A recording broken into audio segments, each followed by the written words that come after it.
Plate ভাতের বিনিময়ে যদি জীবন নিতে পারে তাহলে জীবনের বিনিময়ে আমরা জীবন চাইতে পারি না? হয়তোবা আপনারা 2 দিন আন্দোলন করবেন আলোড়ন করবেন, কিন্তু আসলেই কি তোফাজ্জল বিচার পাইবে? যখন জিজ্ঞাসা করছে যে আপনি কোথা থেকে আসছেন বাকি, তখন ওর কথাবার্তা মানে অসঙ্গত, মানে পাইতে আছে যে কথা ঠিকঠাক মতো বলতে পারতেছে না। এই হইলো বলছে যে তাহলে মোবাইল চুরি করতে আইসো না ছিনতাই করতে আসছো। এই পরে হলো ওরা নিয়ে হলের ভিতরে নিয়ে গেছে। এরপরে হলো মারছে একবার, প্রথম মাইরে তারপর হলো ভাত খাওয়াইছে। ভাত খাওয়াইয়া পরে হলো সেই 3-4 ঘন্টা ধরে টর্চার করছে। তা যখন টর্চার করতেছিল ওর হলো নাম্বার মুখস্থ ছিল, আমার বাবার নাম্বার, ওর ভাবির নাম্বার, ওর চাচাতো ভাইয়ের নাম্বার। তখন হলো 3টা নাম্বারে কল দেওয়া হয়েছে, 2টা নাম্বারে পাইছে। তো আমার আব্বাকে ফোন দিছে আর ওর ভাবিকে নাকি ফোন দিছে। আমার আব্বাকে ফোন দিছে, তা বলছে যে ওই রকম মোবাইল চুরি করছে। ওরে তখন এরা হলো সাজাইছে কথাগুলা, কারণ ওরেও তখন মারতে মারতে মাইরে ফালানোর পথে, মুমূর্ষু একদম শেষ পর্যায়ে। সেই ক্ষেত্রে তখন হলো ওরা একটা মানে যে তাহলে মারছে কিসেবে, কেন মারছে, এই জন্য হলো ওরা হলো বলছে যে সকালে 5টা মোবাইল নিয়ে গেছে, এরপরে আবার বিক্রি করে আবার বিকালে আসছে। একটা মানুষ যদি একটা মোবাইল চুরি করে সেখানে কি দ্বিতীয়বার কি যায়? আর ওর কি ওই বুদ্ধি ছিল যে একটা মোবাইল, ও 1 প্লেট ভাতের জন্য গেছে, আর সেখানে 1 প্লেট ভাতের বিনিময়ে ওর জীবনটা কাটে নেওয়া হয়েছে। ও সবাই করে শুধু ভাতের জন্য।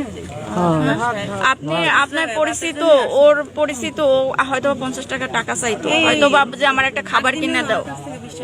এই হলো ওর সীমাবদ্ধতা ছিল, ওর খাবার, ওর আচার আচরণের, ওর উদ্ভাট, ওর পাগলামির। কিন্তু এইরকম একটা মানসিক রুগীরা অসহায়, যার মা নাই, বাবা নাই, ভাই নাই, বোন নাই, কত মিনতি করছে। আমার বাবাকে ফোন দেওয়া হয়েছে, আমারে ছাইড়ে দেন, আমার মামা এসে ছাড়াই নেবে, আমার ভাবি আছে, আমি এরকমের চোর না, তারপরও মারছে। আমি পরে কথা বলছি, বলে কি একটা পাগল মানুষ, তার মামার নাম্বার মুখস্থ থাকে, তার বাপের নাম্বার মানে সরি তার ভাবির নাম্বার মুখস্থ থাকে, তার চাচাতো ভাইয়ের নাম্বার মুখস্থ থাকে, সে কেমন পাগল? সব পাগল তো একরকমের না। আপনি আপনার সাথে যোগাযোগ করছিলেন কোন সময়? আপনি কখন জানতে পেরেছেন যে? আমি 10:30টার দিকে হলো জানতে পারছি। আমার আব্বাকে হয়তো বা 10:15-তে কল দিয়েছে। তো আমি হলো মানে রান্নাঘরে ছিলাম, তো আমি আইসা আব্বাকে ব্যাক করছি, বলে কি এরকমের তোফাজ্জল রে। আব্বা তো ঠিক মতন বলতে পারতেছিল না, বলতেছে ঢাকা কলেজের। আমি ঢাকা কলেজের ফজলুল হক তো নাই। পরে হলো জানি যে ঢাকা ইউনিভার্সিটির। তো আমি ওই নাম্বারে আব্বার থেকে নাম্বার নিয়ে কল দিয়েছি যে ভাই আপনারা যাকে ধরছেন আমি ওর বোন, কি হয়েছে? তখন ওনারা বুঝছে যে এ নাই বা এ মারা যাবে বা এরকমের। তখন হলো বলতেছে ও এরকম মোবাইল চুরি করছে, আবার মোবাইল চুরি করতে আসছে, আপনারা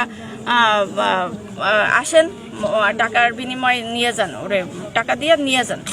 আমি বলতেছি যে দেখেন ওর মাথায় একটু সমস্যা আছে, ও যদি একটু পাগলামি করেও, হ্যাঁ আমরা মানতে পারি যে ও হয়তো মানসিক রোগী, ও হয়তো বা কারোর সাথে বেয়াদবি করছে, পাগলামি করে, বা এরকম খাবারের জন্য পাগলামি করে, এটা আমরা স্বীকার করি। কিন্তু যে মোবাইল চুরি করবে বা ই করবে এরকমের না।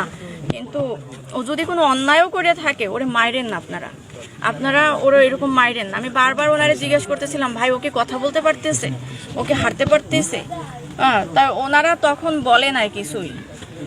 কত টাকা চাইছিল আপনাদের কাছে? দাবি করতে কত? 35,000 টাকা চাইছিল আপনার কাছে। আচ্ছা, আপনি ওইখানে যাওয়ার পর কি সে জীবিত ছিল বা আপনি? না, ও মারা গেছে। ওরে মারা যাওয়ার পরে হলো আমি তখন ওই লোকটার সাথে কথা বলতেছিলাম, পাশ থেকে বলছে যে পুলিশ আইসা, প্রশাসন আইসা নিয়ে গেছে। পুলিশ তখন প্রশাসনের কাছে ওরা কিছুই দেয়নি। ও যখন মারা গেছে বুঝছে, তখন হলো ঢাকা মেডিকেলের বাইরে ফালাই রেখে গেছে ওরে। এরপরে ঢাকা মেডিকেলের লোকজন নিয়ে তারপর দেখে যে মারা গেছে, তখন হলো তারা মর্গে নিয়ে ফালাই রাখছে।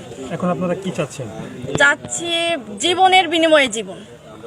1 প্লেট ভাতের বিনিময়ে যদি জীবন নিতে পারে তাহলে জীবনের বিনিময়ে আমরা জীবন চাইতে পারি না? হয়তোবা আপনারা 2 দিন আন্দোলন করবেন আলোড়ন করবেন, কিন্তু আসলেই কি তোফাজ্জল বিচার পাইবে? ওর মতো অসহায় একটা মানুষ এরকম মাইরে ফেলায়, তাহলে আমাদের সমাজে যদি এই বিচারটা না হয় তাহলে এরকমের তো পথে ঘাটে সবাই মানে পাখি মারার মতো মাইরে ফেলাইবে, পাখি মারার মতো মাইরে ফেলাইবে জনগণের সাথে এরকমের। তো মানুষের তাহলে তো মানুষ ন্যায় অন্যায় বিবেক বলতে সমাজে কিছুই থাকবে না।